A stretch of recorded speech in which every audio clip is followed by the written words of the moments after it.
Hello, Sunita. How are you? Hi, Yasa. Good, thank you. And you?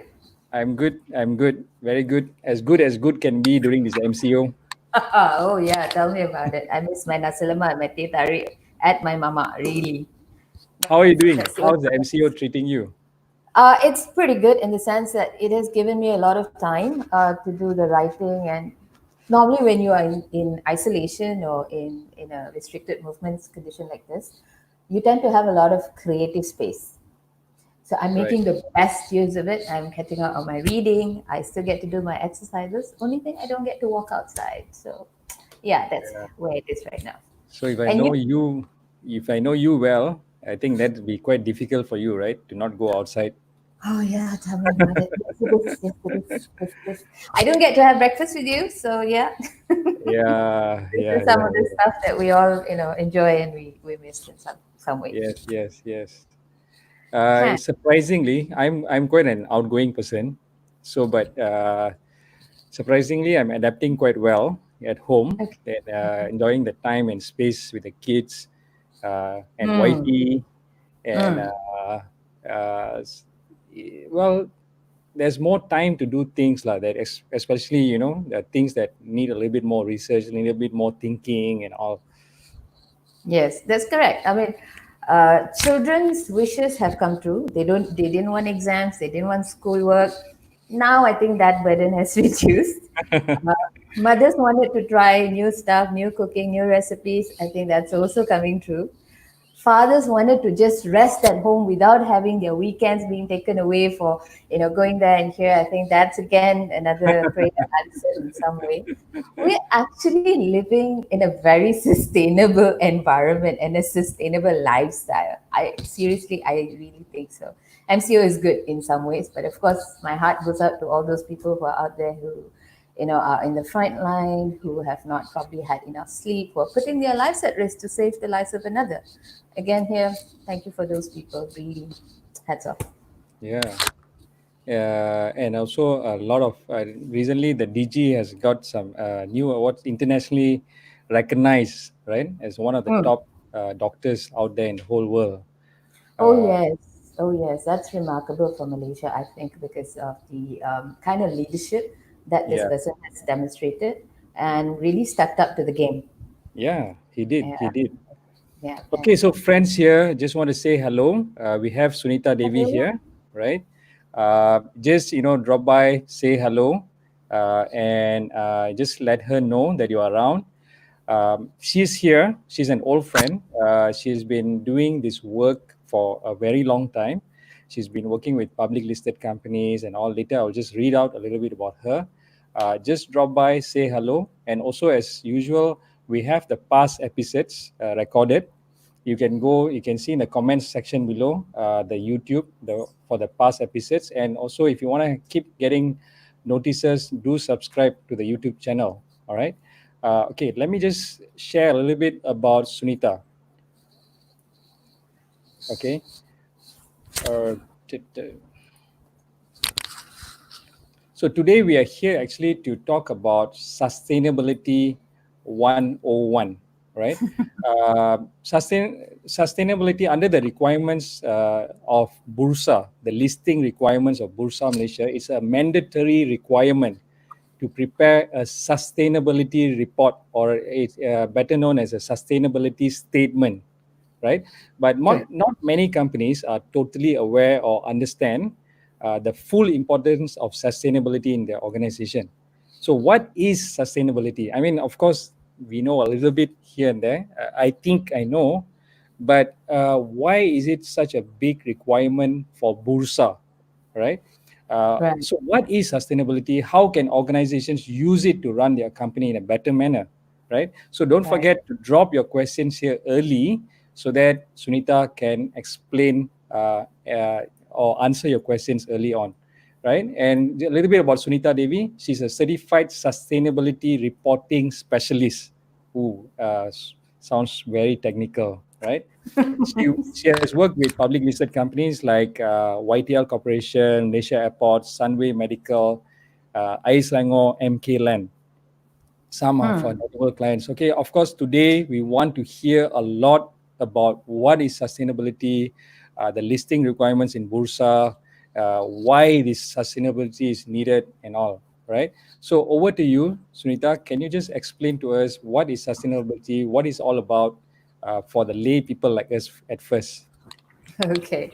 Well, firstly, thank you for bringing up this topic on Sustainability 101. I think it's the right time for us to look at it. Even we understand it better now because when we live in constraints, we understand what are the parameters that we can work with to continue making money for ourselves, earning an income for ourselves, for our businesses, and as a business to continue to stay somewhat profitable. So basically, sustainability is a balancing act. It allows the companies to balance the way they do business without causing detrimental harm to the environment in which they operate and to the communities which are affected by their business. A simple example of sustainability would be in the way we travel. Like if I right now throughout this MCO, I only limit my transportation to once a week, which is for groceries. Those days I used to travel and spend on petrol like I never thought that it was going to be that much of expenses. But now we experience savings. In the long run, now I have a changed behavior where I'm probably going to consider taking public transportation for some of those activities when the MCO is lifted. So my thinking is moving, or it's changing the way that I'm going to behave and be more responsible towards the environment and in the process to the community that I'm serving and that I'm living in. So that is the epitome of sustainability. And truly, it's a balancing act. Say, for example, in a construction company Yes. where you actually construct large developments, large housing areas, they take away or and then in the process of doing this, what they are doing is they are removing the plants, the animal habitat, the species. So there is a detrimental effect. This is called a footprint. Now, Right. what are they going to do after they've built that building or condominium or housing is they're going to have beautiful landscape developed around it. So that is the offset measurement. Sustainability is all about the footprint that we cause to the environment and to the people, and at the same time, how are we offsetting it? Corporate organizations have got a better, have got more resources, lah, basically, in order for them to do this. So therefore, they are able to effect bigger impact, larger impact, as opposed to you and me. I mean, yeah, I do exhale 1 kilograms of carbon dioxide, but 1 kilogram of carbon dioxide, one person is not going to cause a hole in the ozone layer. But if there are 10 billion people on this planet, and that's definitely going to cause a dent in the ozone layer, and it's going to be even more hotter where we live. I mean, you and I experienced that. I've traveled to Cameron Highlands 20 years ago and last year, and I felt that Cameron Highlands is no longer a cold destination. So Right. Yes, the that's true. global heating phenomena has already happened. Yeah? It's no longer global warming, it is global heating. So people don't talk about climate change anymore. We are already experiencing climate crisis and we are moving to climate emergency, scenarios which really need fast attention. That's also the reason why, in a global scale, countries have come together in pledging against reducing some of these footprints and detrimental effect. I would like to call it that for today, simply because at a country level, we are able to create larger impact. At an individual or community level, yes, we can help some people within the boundary and cause impact. So that's basically some of the tenets and basic principles of sustainability. If I may go on to the Yes. Bursa Malaysia requirements, actually, Bursa Malaysia started talking about sustainability. They were listed in they were existing since what, 1976. But they only started talking about sustainability as corporate social responsibility because most of the companies that were listed produce an annual report, which is a financial reporting statement, to explain how they've actually made profits and how they prepare or plan to maintain those profits. So in 2006, they say, okay, since you're making profit, why don't you also help the community around you? How are you doing this? So they actually started with allowing or requesting for a corporate social responsibility report, which is called a CSR report. With the Right. CSR report, companies actually tell how they are remaining responsible to the communities, because most of the time, if it's a manufacturing plant, the people working in the manufacturing plant are from the nearby communities. And in order for them to sustain, what sort of transportation you provide, are you actually providing food at the cafeteria? Are you providing what kind of healthcare services are you providing, protecting them? Are you providing training and education on occupational safety and health? So these fall under CSR tenets, which actually just touches the basic level of awareness. Right. You go down a little bit further, you give a little bit of education. Okay, you certify some people. So you have in your HR department, you have some people who have got certification for OSHA, who have got some certification for construction design. So this is the education level. And then, of course, the third level in corporate social responsibility is advocacy. So you find a lot of the NGOs that these companies work with who go out there, who demonstrate how this company is being responsible, and they engage with these NGOs on an annual basis. But it is at that because they have just touched or scraped the tip of the iceberg. They've not gone deep down. Over the long run, a company can spend $10,000, $100,000, $1 million a year, every year, but have got no long term value, which is what we call corporate social value, CSV. So CSR is not so effective anymore because it's like giving someone a fish to eat every day, but you're not really teaching them how to fish. So moving forward, companies were required to show long-term value that they create from these corporate social responsible activities. And so we've moved now to corporate responsibility reports. And these are contained in two areas. Number one, in the annual report, where the annual report now has to be prepared with a chairman's statement and direction on sustainability. We have got the annual report with the sustainability statement. Social are you creating good impact on? So this particular document is called sustainability statement.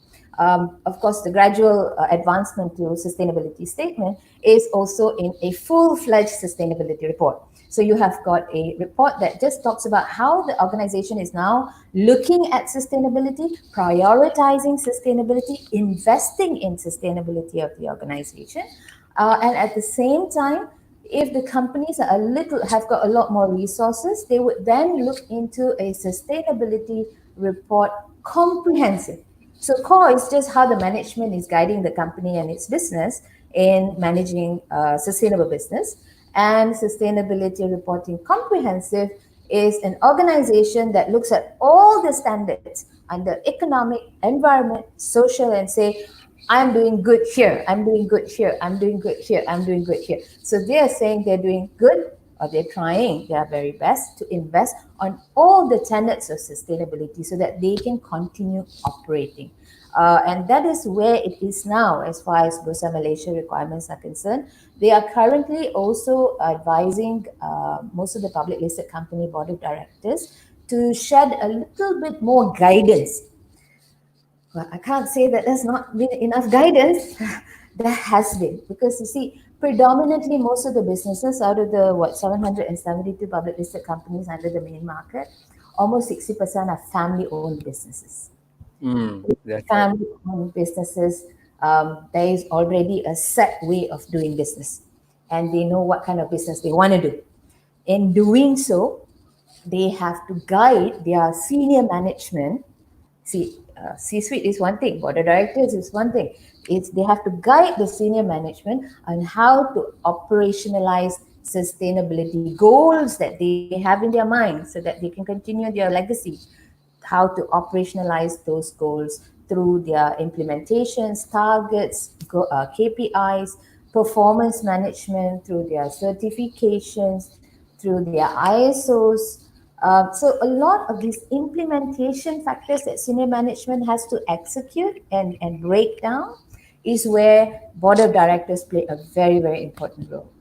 And Bursa Malaysia is now, I think, in the last 2 years, have started engaging with industries, engaging with ACE market or industry specific companies, and also lead market, which are more SMEs, those sort of players. And we've got about good 56, 69 over companies in the FTSE for Good, which is these are the companies that demonstrate very responsible practices in sustainability over a period of time. So they've gotten themselves into this index and they say, hey, since I'm already doing good, here's what I can do more, here's what I can do better. And what they're doing, what Bursa Malaysia is doing, is really guiding them, or all these companies, to look at, to review non-financial, through non-financial reporting statements. Number one, what is the risk to your operation? Number two, how are you creating good impact through your operations? In your business, what are the negative impact that is being caused to the environment and to the society? And number three, within the boundary in which you're operating, let's say you have a plant in Klang, in Port Klang. So what kind of impact is there to the environment and to the society? How are you going to manage this and continuously operate your plant profitably?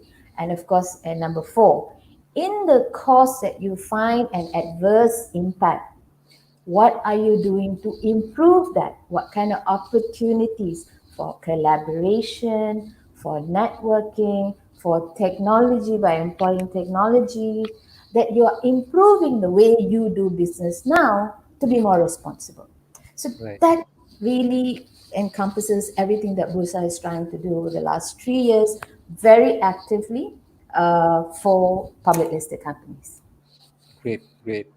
So we'll take a moment here. Sure. Before the next question, I'm going to ask you another question, right? Just to say hello to all those who have come in and said hello, right? We have Watsala Hi. Nair, and then we have Andrew, we have Edgar Leong, who has come in and said good Hi. topic. Edward Tai, we have Sashindran, who has a question. I'll read out to you Sure. after this. Thanks, Okay. Sashindran, from YouTube. Okay. And then Okay. you have Wiling here, right? Hi, Sunita, she said. Hi, Uh, Miley. and then we have Rani, we have Ganapati Ramanathan saying hello. And then from LinkedIn, we have Arshad, Gladys De Silva. She said, hi, Sunita. Oh, we have lost you for a while. Okay. While waiting for Sunita. Sunita, I hope you can hear me. Just coming back again. We have Arshad Farshuki. Let me just say, let's get back Sunita back Hi. again. Hi again. We lost you for a few moments. Yeah. Okay, so we have Gladys De Silva saying hello. Arshad Faruqi, thanks for arranging these sessions. Thank you. Sanat Kumaran. Okay. And Okay. then, okay, so there's some questions coming in. If you are going to Sure. answer them later, you can just, just let us know. Uh, Sure. Let me just see again. Suresh Kumar said hello. Hi, And Suresh. Sri Umeswara said timely discussion. Okay. Thank you Hi, very Dr. much, Steve. everybody. Okay. And okay, let's go on to some of the questions and see if they can be answered right now, right? So Arshad Certainly. Farki has said, how does one reconcile between apparently conflicting principles? For Mm, example, mm. sustainability and continuous annual growth of profit. Correct. I do agree with what he said by conflicting, Yeah, but you see, what is the purpose of existence of a company? Profitability, right? profitability. Without Yeah. a doubt, profitability. But Yes.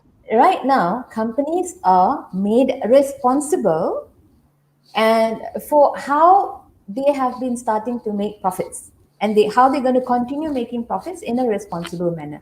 So I believe that this is the right time for us to look at it, simply because we've probably not looked at it or considered this prior to the Bursa Malaysia listing requirements, because we've always talked about continuously doing business the way business as usual.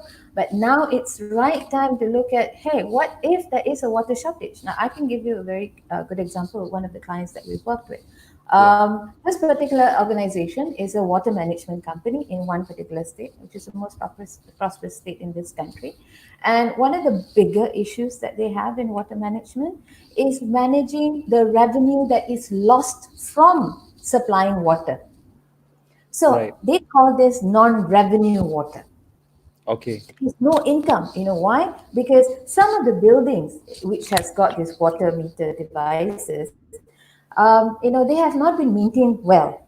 So there's a lot of leakages happening. And how many times do you and I actually take a look at the leakages happening around the shop lots and really call up and say, hey, there's a leakage of water. I think you should come and repair the pipes. We don't make those conscious efforts on a regular basis because it has not been ingrained that that's actually water, a commodity that is very scarce in the world right now. Hence, the reason why, if a company were to continue to be profitable, you need to manage the responsibility that you have towards managing your water resources, your energy, the way you consume, the way you produce, and the way you waste. So it's very, very important and critical discussion at this point that businesses review the way they do their business. So they become more transparent, they create trust. We've had a lot of issues that we've heard about in the news and everything, where companies have not been very responsible.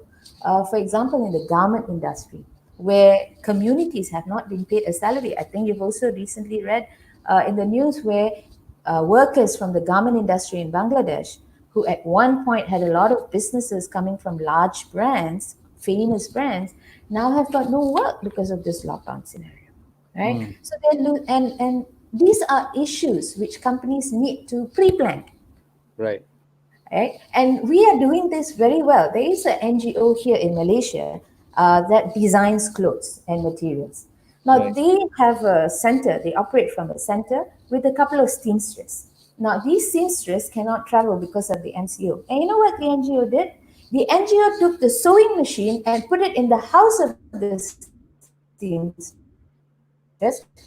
so that they can continuously work, earn an income, provide, in addition, see the opportunity they've identified. In addition, they have actually looked at coming up with new clothes, which are for the PPE material clothes. So here are opportunities out of a risk, a pandemic. Companies, NGOs, SMEs, large corporations have got the opportunity to identify new ways of carrying out business more responsibly. So I think I've answered that question by saying, yes, this is the right time, and yes, this is a convergence. Right. Okay. Got another question here. Sure. What is the acceptable or required percentage to be kept aside from a company's revenue to drive sustainability in Malaysia via CSR and other Mm, channeling activities? okay. Mm. I will answer that question with an example. There was an NGO that Right. started teaching English. Right. Okay, so the background of the NGO is he was a teacher, the founder of the NGO. So he started teaching English, and now he's actually teaching single women how to put together a solar panel so that they can power up a community. Now, this particular NGO's investment, when they started the NGO, the requirement when they pitched for campaigns, right, it was only 10,000 ringgit. Now they're pitching for 2 million ringgit. Wow. So the extent of a company investing in corporate social responsibility campaigns can vary. But this is what I need you to take a look at a little bit more seriously. It's not the percentage that you want to allocate, it's the value that you want to generate. How much value is it in feeding a charity or a home full of children, of say about 30 to 15 children, or feeding a community of about 150 people over a period of a year? Which creates more impact? Feeding children in the home or feeding people in the community? If you look at impact wise, between 15 people and 150 people, of course, 150 people will be a lot more. However, what is the value that you're trying to generate? Are you just planning to feed them, or are you planning to teach them how to feed themselves? Right. So Okay. the allocations have to be made according to the value and the long-term value that you want to generate. I hope I answered that question too. Okay. Because Got it it. depends. It depends on company to company. You may be suggesting. I've attended pitches for CSR campaigns, and I've realized this. The pitches go like this. So your campaign is 100,000. This particular campaign is another 100,000. But I think with this particular campaign, I get more media mileage because of the community and the kind of service that I'm providing, as opposed to this campaign. So if the campaign is being driven by media mileage, I would think about it first. Right. Okay. So of course, I think it can be both also, right? If they have a Hmm. good impact and also they can create, if they can do the proper media mileage together, it'll be good Yes, for everybody also. correct. It has to go hand in hand. You need to create the impact and you need to visibly talk about and promote the impact. That is pretty much in Malaysia, it's a bit lacking. I think if I can share a little bit about Yes, this, please. in the last 3 years, we've had this EU association, trade association, that has launched an award event for all companies in Malaysia. Can you imagine the EU delegation event or a delegation operated event or organized event is open to all Malaysian companies, including European based companies. Right. And they've been doing this consistently for 3 years. The beautiful part is, in the last 3 years that they've been organizing this event, this Europa Award for Business Sustainability, they have had tremendous number of increase in companies that are coming forward and demonstrating and promoting and giving visibility to their campaigns and to their activities and initiatives. And I think that's remarkable because a lot of companies are doing so much for their organization and so much for the society as well as for the environment, and they're not promoting it. Good for you. However, here's the thing, when I sit in the panel of judges and when we review and shortlist some of these candidates, now we know, for coming from the business industry background, we understand what the companies are doing. But when we look at the shortlisted form, it's just about 150 to 300 words. We are a ABC company. We have fed 13,000 people. We have contributed this amount of investments into CSR. And I'm like, haven't they done a lot more? So, in other words, here's the disconnect. When you want to promote and create visibility, show impact. Talk about impact. And most importantly, please don't ask an intern to fill up your nomination form. Okay. What do you mean by impact? Okay, so for example, but there is a company which won a couple of years back for, it's a healthcare service provider, which won for best social impact. In other Right. words, they have a clinic, which is a mobile clinic, which operates from every mosque in the state. Okay.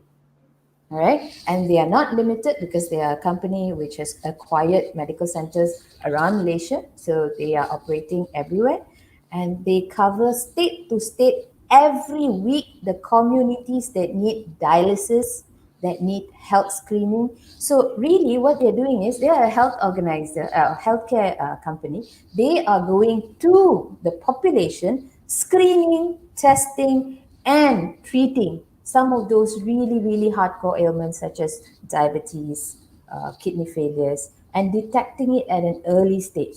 Now, this is what I call creating impact. Now, what's the long term value? What's the CSV of this? It is really the CSV of this is now that these people in the community know that such a medical facility is there, such advisory services have been given on what they should and should not do to take care of their health, where do you think they will naturally want to go? Private institution? Yeah. They would want to go to the clinic and do that normal testing every other week. Yes. Right? So there, the company is creating value by engaging with the local community and making sure that the community comes back.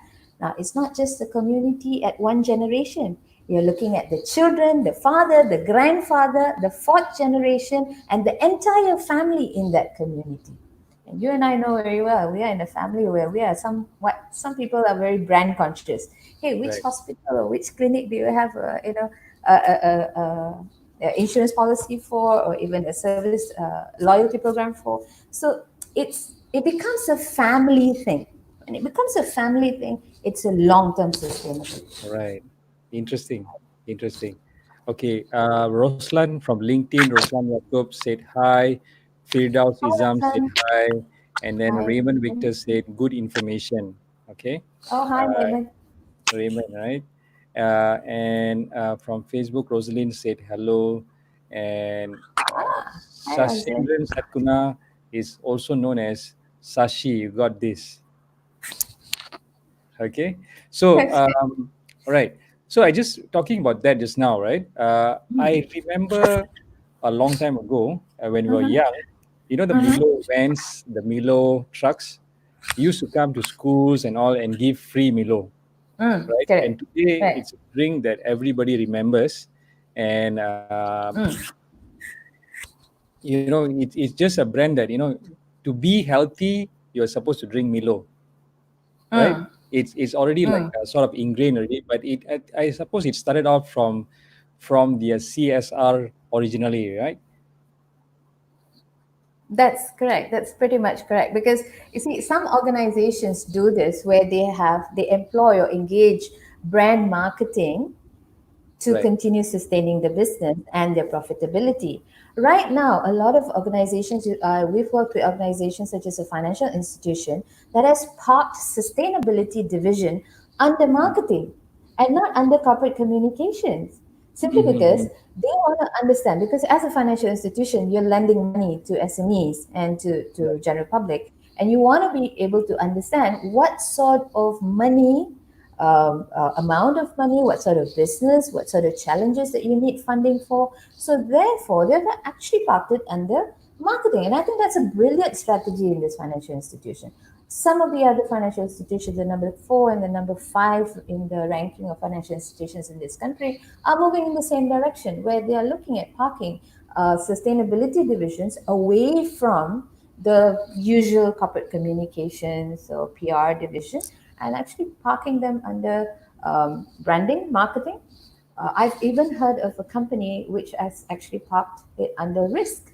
And I think that's Risk. another brilliant thing. Yes, because simply because when you talk about risk, it's a division that manages the annual reporting as far as the risk statements and auditing are concerned for financial reporting statements.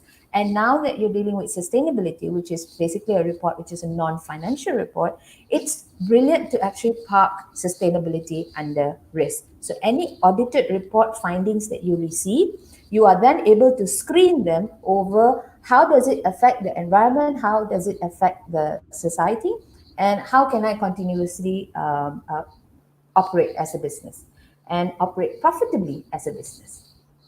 Okay. We got a question. What is Sure. CSR? How does CSR differ from sustainability in a company? In this way, I repeat this again that, and I add another component. Right. CSR has always been, I am generating profits and therefore I'm sharing my profits with, for the betterment of environment or social. Okay. Sustainability is I am making profits in a responsible manner by reducing the risk and the adverse impact towards environment and the adverse impact towards society, and I continue to do this in a long-term manner. That's where sustainability is a little bit. The impact of sustainability is felt if it continues over a long-term manner. So, for example, we've worked with an organization where there was an investment in greenhouse gas emission count. That means they want to measure how much greenhouse gas does the building, a 17-story building, actually emit, and what sort of waste are they creating, and how can they generate, what is the opportunity in recycling this waste. So this particular organization employed a team of experts to come and teach them what and how to count greenhouse gas emissions. So there's a couple of ways calculator for it? How do you use it? How do you calibrate it to your organization and to your building? Because this particular organization is a company that builds buildings and leases and rents it out. So whether it's for a automotive company or whether it's usually called a real estate investment trust or REIT for short. So what they've done is they employed this group of people. Here's the wrench on that whole idea. When Okay. they had a new management team and the CEO changed, the whole idea of carbon calculator was shoved. Why did that happen? Well, I guess it is because the understanding of the impact of causing or measuring sustainability over the long run was not something that some CEOs would understand. So sad. Which is why Bursa Malaysia is now looking at requirements where they want to engage with directors of companies more. And one of the ways in which we are also creating programs for Bursa Malaysia and trying to get SIDC to certify this in this process is the programs are directed specifically for business owners and directors of companies, because when they understand, they can provide guidance. Then the senior management will know what they have to comply, how to break down the tasks, what to implement. Then you have the entire value chain, being profitable, being responsible, and there's value derived from that investment in sustainability. Otherwise, every time there is a change in management, there's a new plan, there's a new plan, there's a new plan, and nothing really happens. Right. What are the like, out of the Bursa companies, right? Listed companies, there are about Mm-hmm. 903 of Mm-hmm. them. Uh, Mm-hmm. are they all very, very aware of the Mm-hmm. sustainability report requirements? Good question. Um, this is the real life example. I've worked with companies which are 4 billion, 5 billion, 8 billion, and 18 billion. This is my experience in working with these companies. Usually, sustainability reporting statement period, right, is the last quarter of that financial year before the next financial year, because the report has to be produced for it to be submitted to Bursa, because it's a tick box of that checklist to comply.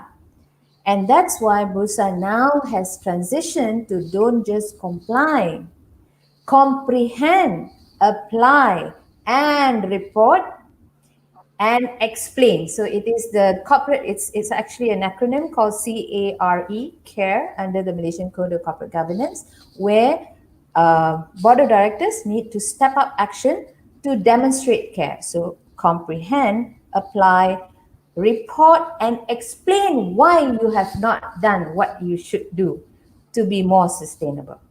And in this process, I think if the board of directors and senior management are on board these engagements, or if they've not been invited, please get yourself invited so that you can understand this a little bit better, because these are all step up actions.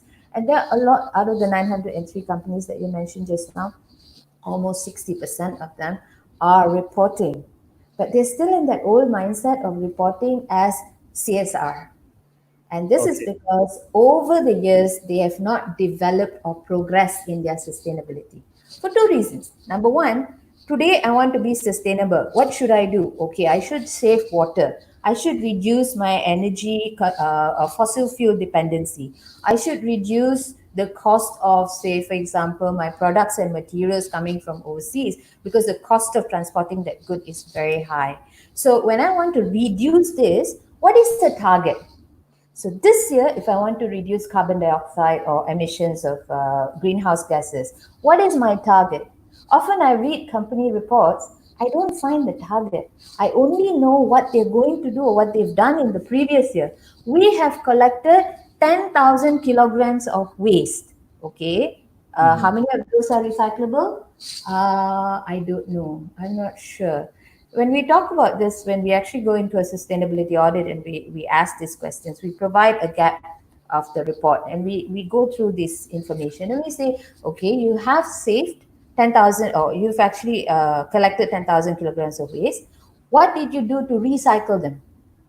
Mm-hmm. For an FMCG, for example, product packaging is the highest waste or the highest expense category in terms of operational expense. Right. So they spend a lot of money in product packaging. So we ask them, how do you actually make sure that your brand, your packaging comes back to you?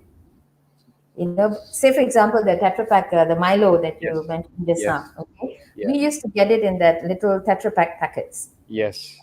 Now, Yes. if you put a code to that Tetra Pak packet, when it goes out into the, say, 7-Eleven, you consume it, you buy it, you consume it, and now you want to waste, right? What do? You throw it into the bin. Yes. You're not recycling, neither am I. I'm not going to take it back and then put it in my bin and separate it. Okay, that's change behavior to the best lah, I would say. Right. You know, when a brand takes responsibility for this, and say for example, I'm not saying Milo or Nestle or whatever, but if the brand takes responsibility for this, it is called extended producer responsibility, EPR. It's a concept where brands now take back every single packaging, put it back into the system, recycle, and spend a lot less money buying that same material to produce a new product packaging. So basically, they're saving, but they've not looked at it that way. And if they have, they feel that it's very minute amount of saving. Of course, if you do it today, it's very minute, you know, because you want to save 50 Milo packets as an individual. You want to save 50 Milo packets and then make the trip to go and recycle it. Of course, you know, it's tedious. But as an organization, if you target, you produce 100,000 or 100 million packets, you want to save, that means you're going to bring it back to your supply chain, say 50%.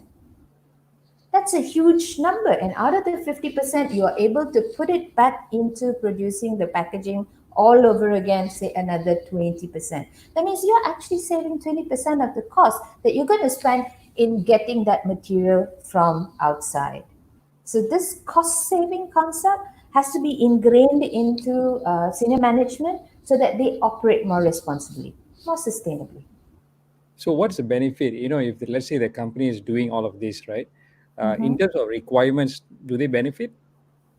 What do you mean by In requirement? terms of Bursa requirements, right? Do they have like some extra points or stars?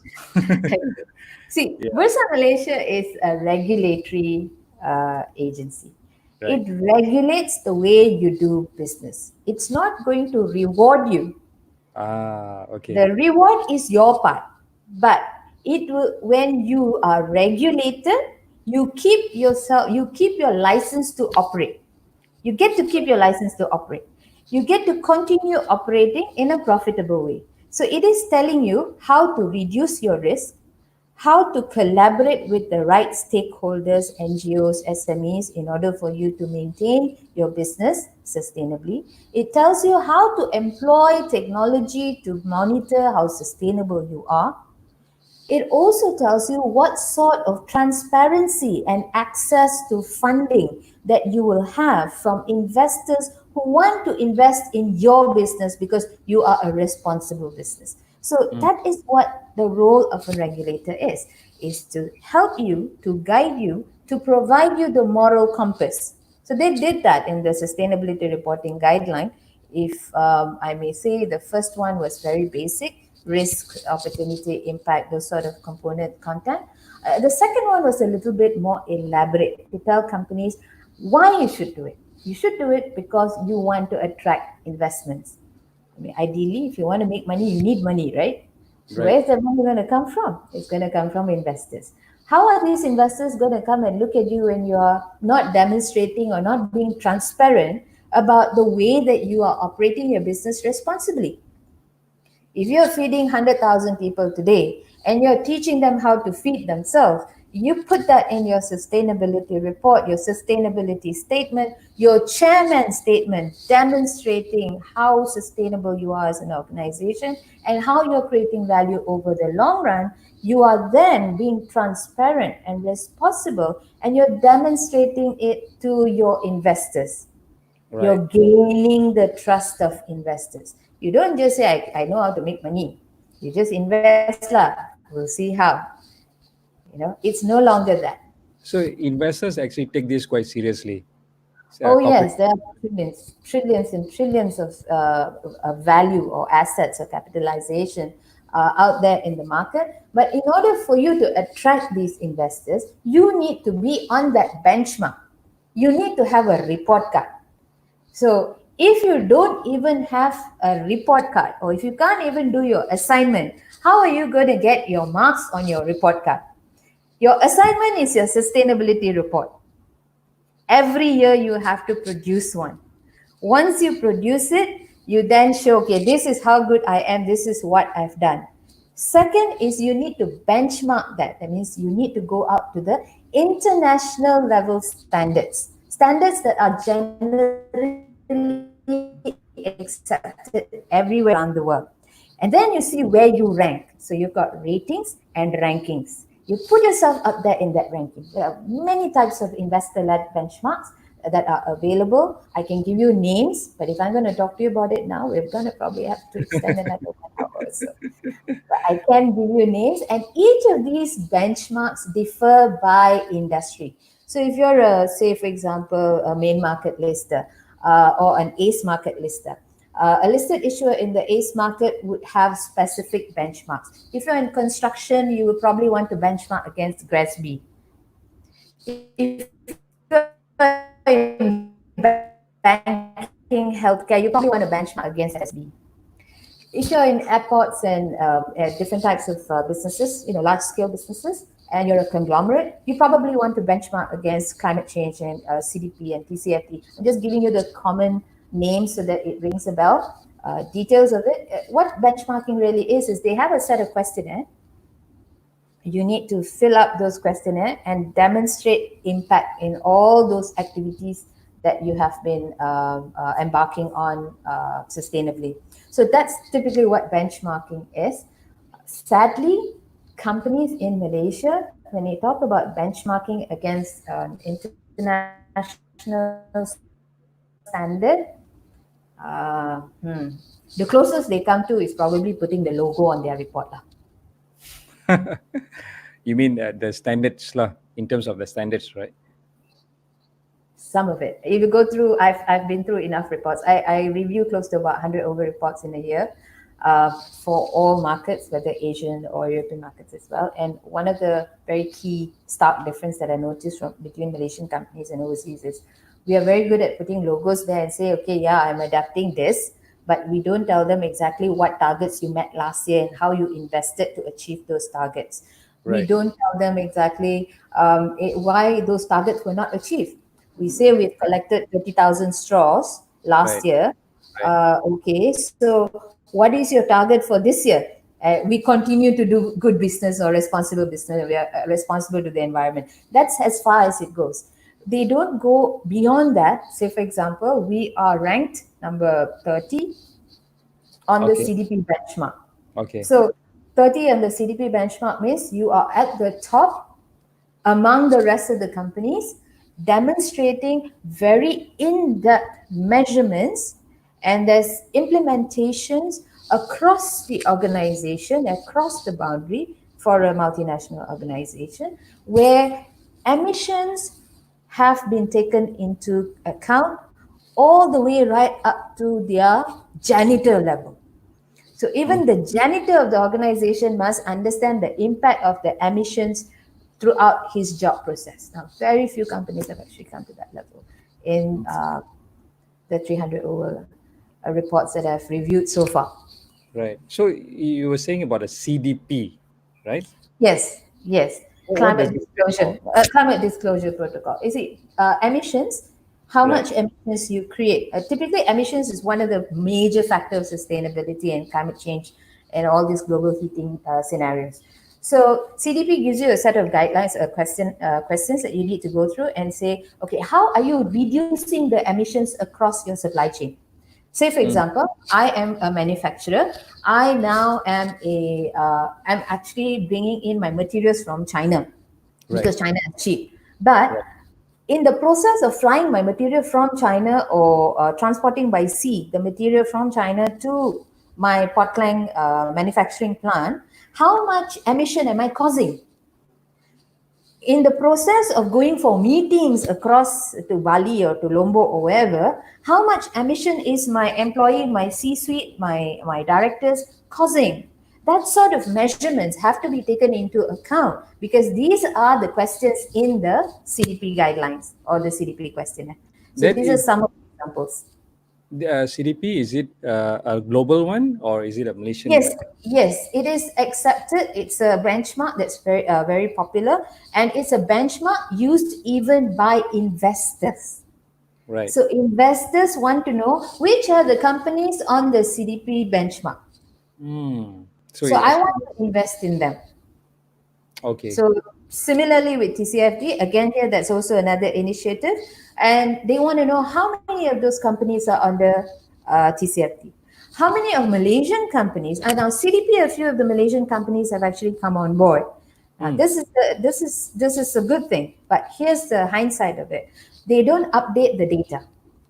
Right. Because, like I said just now in the example, when people actually do this in the last minute, right? They Yeah. forget about sustainability for the first 2 quarters of the year and then they try to focus only on the final quarter. And when that happens, how much data can you collect? How much data have you missed? So, consistent data collection is very important in order for us to demonstrate impact, in order for us to get onto this kind of benchmarking platforms. In order for us to be benchmarked against international companies, we need to have proper data collection and dedicated teams to do that. The other aspect of data collection is also data calibration. That means we need to have the questions on emissions calibrated across the organization. So you cannot just use, okay, today I am going to measure emissions from vehicles which are hybrid. And then in a different environment, say for example, you have an office in Penang, and you're going to say, okay, I'm going to collect data from all my flights of my CEOs. That's it. So the data calibration has to be the same, consistent. Only then you'll be able to see across the board savings, across the board consistent data collection. So that these companies, because this international benchmarking is very tricky in that sense, they want to know how have you calibrated your data, how consistent is your data collection. Right. So Cannot be different standards for different people or different areas lah. yeah, you need to explain how consistent you have been so that everyone in the organization understands why they're doing it, why they're being asked for this particular Excel sheet with all the number of flights that they've taken, and everyone knows that they are doing this because they are creating good impact to the environment in their business. Right. Okay. So now, a lot of, out of this, like there are 903 public listed companies, right? How are they reporting? Are they equipped to report well currently? Oh, yes, I certainly do think so. Some organizations I've worked with have got a sustainability division, a corporate division. They've got 30, 40 people in there. Some organizations have got smaller numbers. And yes, they are supported well. Right. Because most of these companies, when they produce an annual report, the annual report is something that not everybody knows how to put together. Yeah. So they work with outsourced consultants who are report writers who Right. put together the report and give the report a beautiful aesthetics, cover, emboss, shining, glossy, art cut, all sorts of aesthetics to the report. Now, for sustainability reports, which are non-financial reports, when they actually try to work on this, some of the gap that I've noticed now, Yeah. the writer is a ghostwriter, a content developer, a third Okay. party coming from Right. an agency. And they may or may not understand the company and the business. Right. They write because they are given certain number of pages to comply because that's the allocation of budgets for that year for annual reporting. Okay. And this is the disconnect. The second disconnect, which is very common, very obvious, and now companies are learning to improve this, is when an agency, when they outsource the report, they make sure the agencies have got the certified sustainability reporting specialist in the team. Okay. so that the person, when the agency puts together the report, someone is there to vet through it to make sure that it complies with all the standards in sustainability, and we are able to give a report which is sound together with recommendations for next year's reporting so that the company can continuously show progress for their sustainability. So that's the kind of role I think companies have taken these days, and I think that's a perfect role because not all companies have been able to invest in developing capacity for sustainability reporting in their own organization. I mean, how many hotels do you know, large brand hotels, have got a sustainability division in them? They Yeah. may have the revenue department, but they don't have a sustainability division. Mm. They may have it in a regional office, but how often does the regional office come and understand the challenges in Malaysia, in KL, in Langkawi, in Penang, in Johor? Challenges are different, impact is different. So, therefore, companies right now are realizing that a lot more can be done because the challenges are not inherent and not the same to run a business in one state compared to another. Running a hotel business in Kelantan and Terengganu is completely different to running a business in Johor and Penang. Right. So, how to do this sustainably? Companies are actually are learning to do that. But it's a very slow learning process. It is like, the learning curve is not like this, it's like, Okay.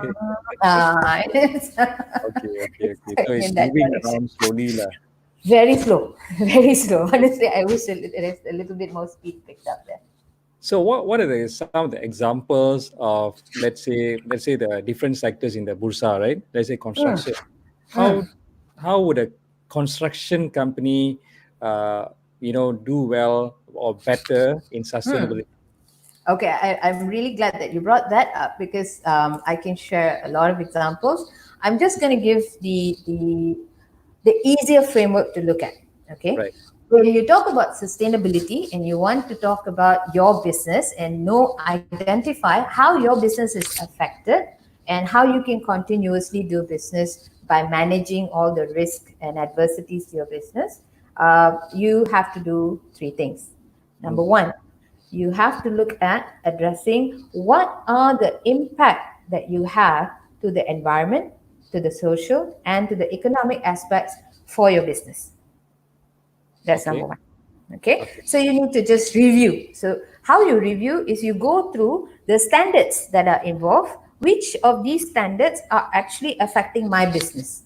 Mhm. So, in economy, there's about 6 standards.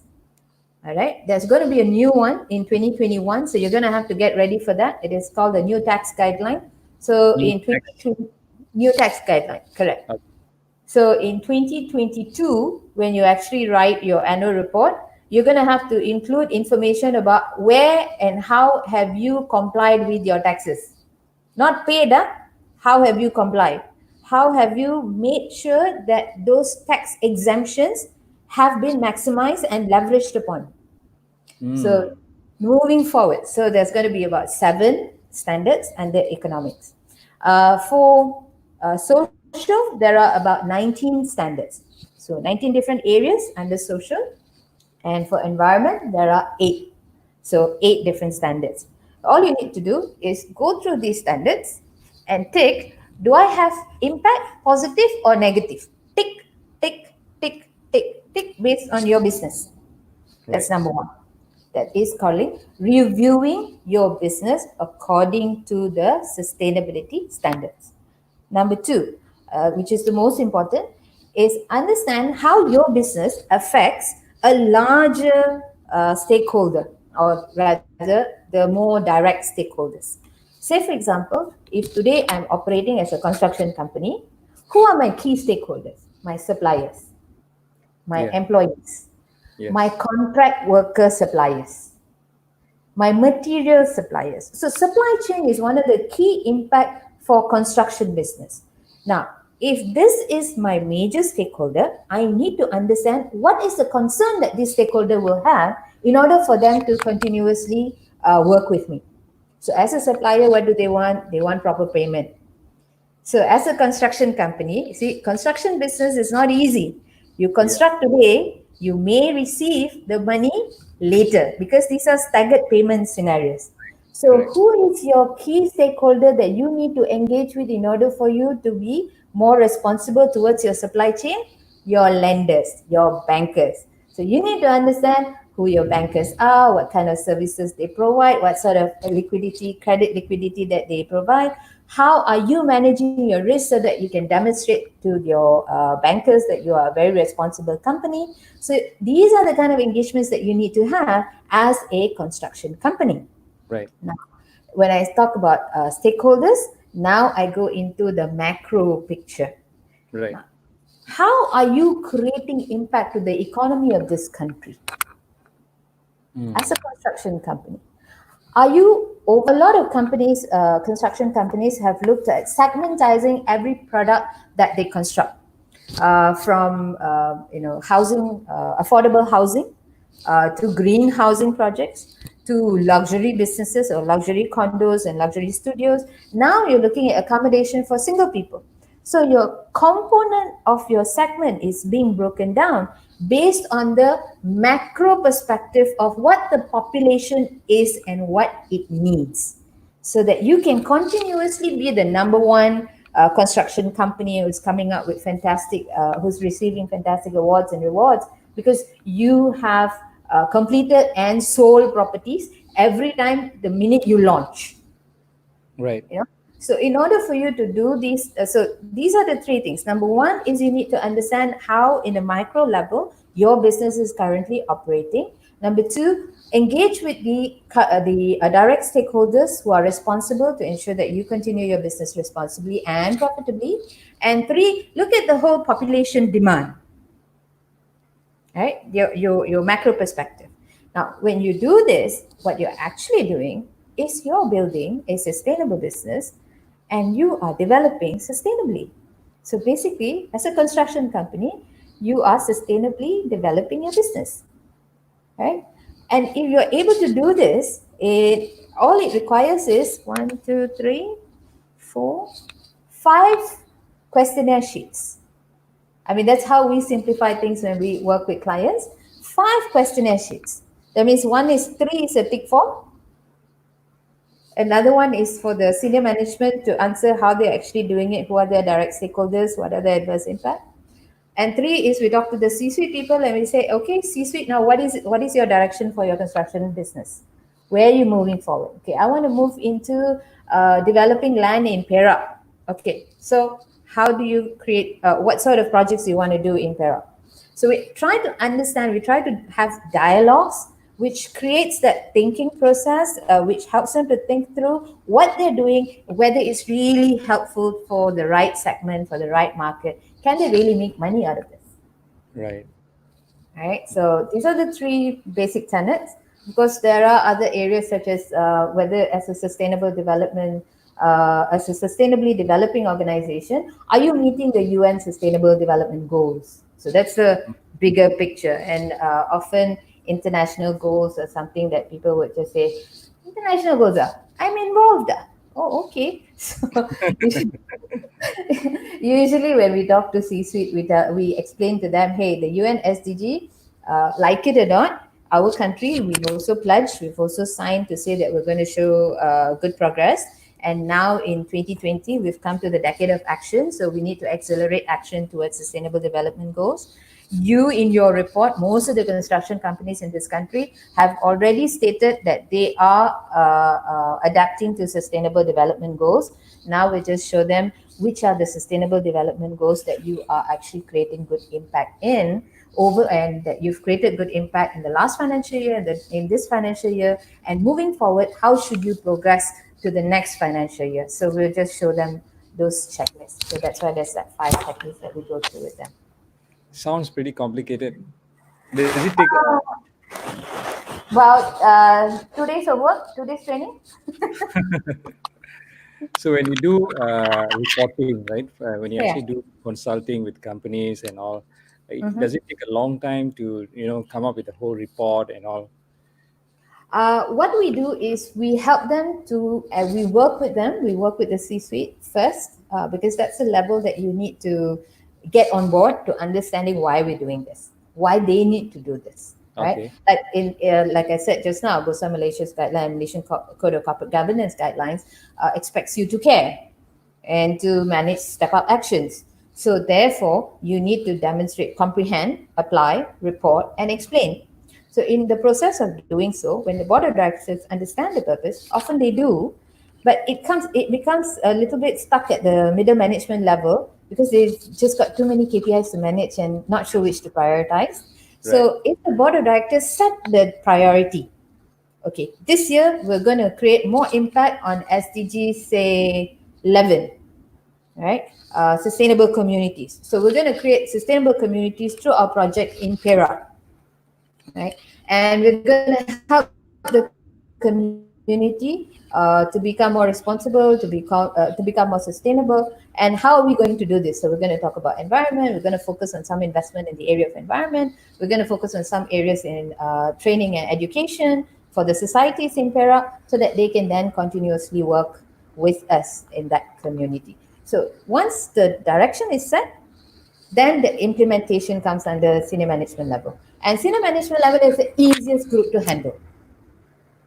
Simply because they do this every day. It's just that they didn't know it's sustainability.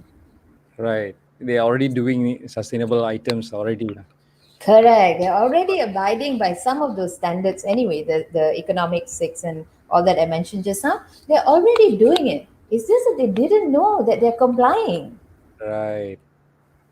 Yeah, and then the more difficult one is the rank and file, the executors, the task doers, because there are more group of people who are actually participating in the activity to save energy, to maintain waste, to segregate, to recycle. So we need to educate them. It takes a little bit longer. Number one, because not all of them speak English, and number two, they need to understand why they're doing it. Why is there Yeah. extra work for me to do now?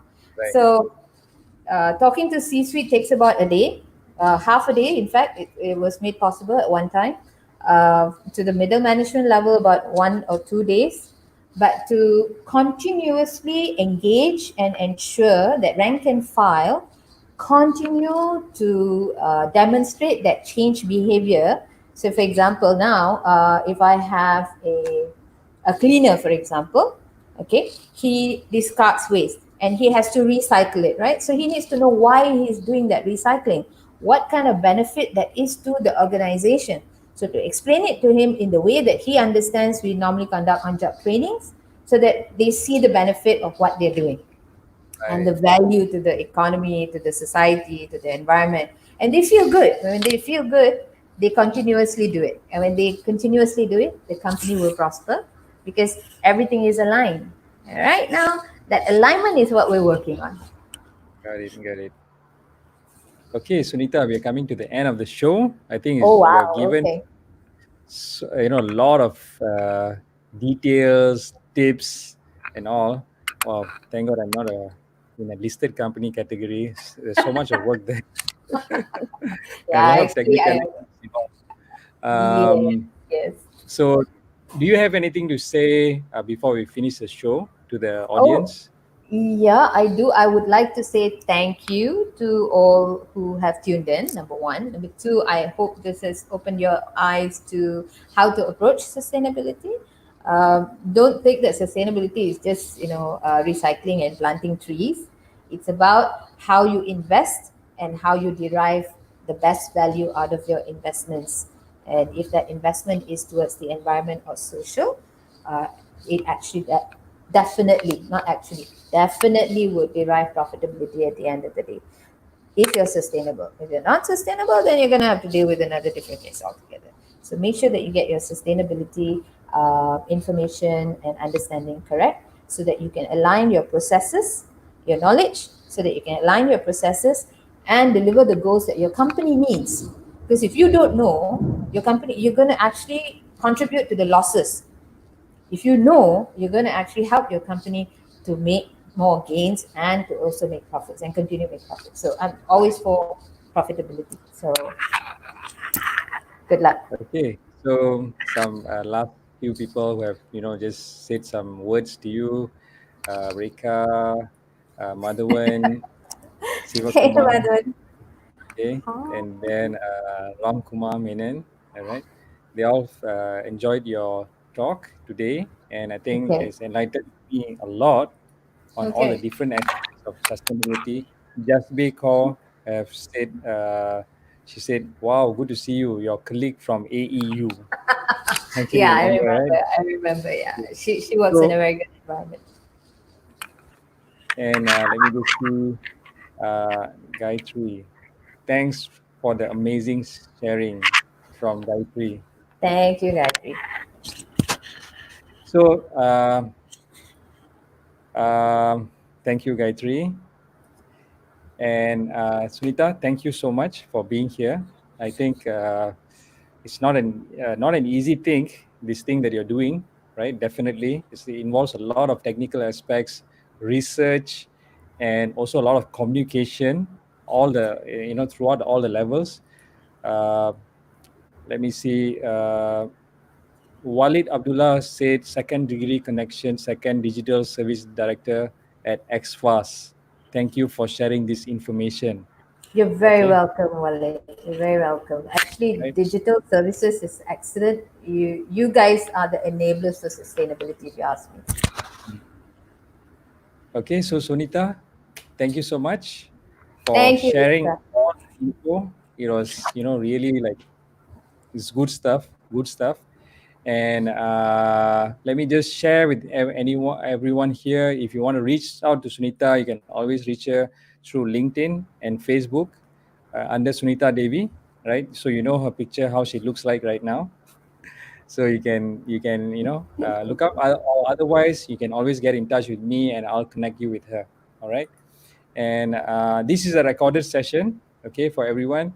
You can always go to cattraining.com.my, the YouTube, where we have a lot of past recorded sessions, right? You can see the bit.ly link at below these comments to see all the past recorded sessions.